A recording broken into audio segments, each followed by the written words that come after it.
আজি আমি আলোচনা কৰিম আসাম OBC স্কলাৰশ্বিপৰ ওপৰত।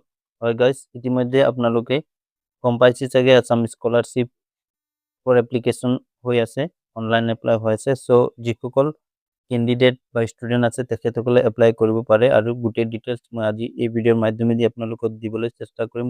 কি ডকুমেণ্টছ লাগিব, লাষ্ট ডেট কেতিয়া, ষ্টাৰ্টিং ডেট কেতিয়া, গোটেইখিনি ডিটেইলছ মই আপোনালোকক দিম। চ' প্ৰথমতে আপোনালোকে দেখিবলৈ পাই আছে স্কলাৰশ্বিপৰ নাম আসাম OBC স্কলাৰশ্বিপ 2026 আৰু pre matric and post matric মানে ক্লাছ 9-10 আৰু হায়াৰ ছেকেণ্ডেৰীৰ যিসকল ষ্টুডেণ্ট আছে তেখেতসকলে এপ্লাই কৰিব পাৰিব। ঠিক আছে, চ' ইয়াৰ যি ষ্টাৰ্ট ডেট অলৰেডি হৈ গৈছে 1 June 2026 and last date 30 September 2026। চ' যিসকল ষ্টুডেণ্টে এতিয়ালৈকে এপ্লাই কৰা নাই বা আবেদন কৰা নাই তেখেতসকলে অতি সোনকালে গৈ পেলাই এপ্লাই কৰি ল'ব। আৰু লগতে ইয়াৰ বাবে কি কি ডকুমেণ্টছ প্ৰয়োজন হ'ব, কি প্ৰচেছ আছে, গোটেইখিনি মই আপোনালোকক ষ্টেপ বাই ষ্টেপ কৈ আছোঁ। চ' প্ৰথমতে আপোনালোকে ইয়াত দেখিবলৈ পাই আছে scholarship authority government of India, যি নেকি অথৰিটি দিছে এই স্কলাৰশ্বিপৰ বাবে। আৰু একাডেমিক ছেশ্যন হ'ল 2026-2027। ঠিক আছে, এলিজিবল ক্লাছেছ ইয়াত দিয়া আছে pre matric class 9 to 10, post matric post matriculation level কোৰ্চেছ।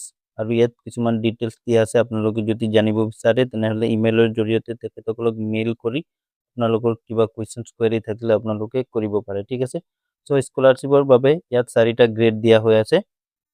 ঠিক আছে, আৰু এলাউন্সখিনি ইয়াত মেনশ্যন কৰা আছে। চ' প্ৰথমতে গ্ৰুপ 1ত আছে degree and PG level professional course. যিসকলে ডিগ্ৰী আৰু PG লেভেলৰ প্ৰফেশ্যনেল কোৰ্চ লৈছে বা কৰি আছে তেখেতসকলে 20,000কে পাৰ ইয়াৰ এলাউন্স পাব, প্লাছ টিউশ্যন ফি পাব এজ এ স্কলাৰশ্বিপ হিচাপে। আৰু গ্ৰুপ 2ত আছে other professional degree diploma certificate course. যিসকলে কৰি আছে তেখেতসকলে 13,000 পাব এলাউন্স প্লাছ টিউশ্যন ফি, এই গোটেইখিনি ইয়াত মেনশ্যন আছে। আৰু গ্ৰুপ 3ত graduate and PG courses not covered under group 1 and group 2, BA, BSc, BCom, MA, etc। ঠিক আছে, চ' এইখিনিৰ বাবে 8,000।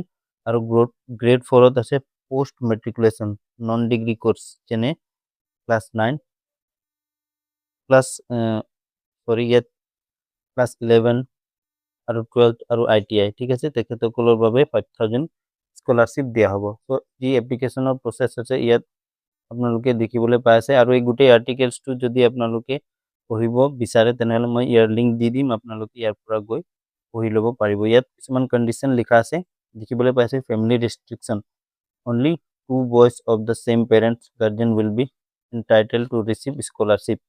ঠিক আছে, অকল 2জন ল'ৰাইহে পাব চেম পেৰেণ্টছ যদি হয় তেনেহ'লে। আৰু ইয়াত যি ইনকামৰ চিলিং আছে সেই ইনকামৰ চিলিংটো 2.5 lakhs পাৰ এনিম হ'ব লাগিব সেই ফেমিলিত। আৰু ইয়াৰ বাবে আপোনালোকে ইনকাম চাৰ্টিফিকেট শ্ব' কৰিব লাগিব পেৰেণ্টছৰ। ঠিক আছে, অ'কে। চ' নেক্সট আছে how to apply for OBC scholarship. OBC scholarship এপ্লাইৰ বাবে ইয়াত যি লিংক আছে ইয়াত লিংক আছে, এই লিংকত ক্লিক কৰি আপোনালোকে অফিচিয়েল ৱেবছাইটত ভিজিট কৰি তাত ওৱান টাইম ৰেজিষ্ট্ৰেশ্যন কৰিব লাগিব আৰু আপোনালোকৰ যি এপ্লিকেশ্যন আছে সেইটো কৰিব লাগিব। ঠিক আছে, চ' ইয়াৰ বাবে আপোনালোকে কি কি ডকুমেণ্টছ ইয়াত দিব লাগিব, তলত ডকুমেণ্টছৰ ছেকশ্যন অলৰেডি দিয়া আছে।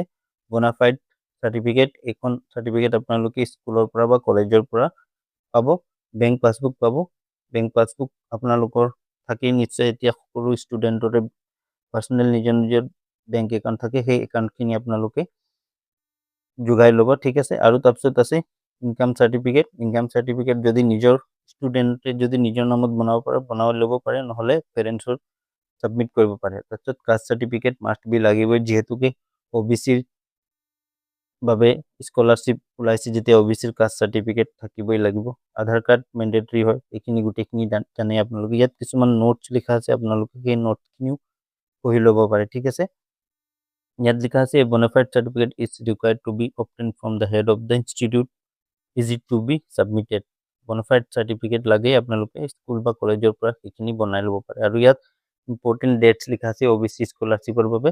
ষ্টাৰ্ট অলৰেডি হৈ গৈছে 1 June 2026, last date of submission of online application 13 September 2026, আৰু last date of institutional level verification 31 October 2026।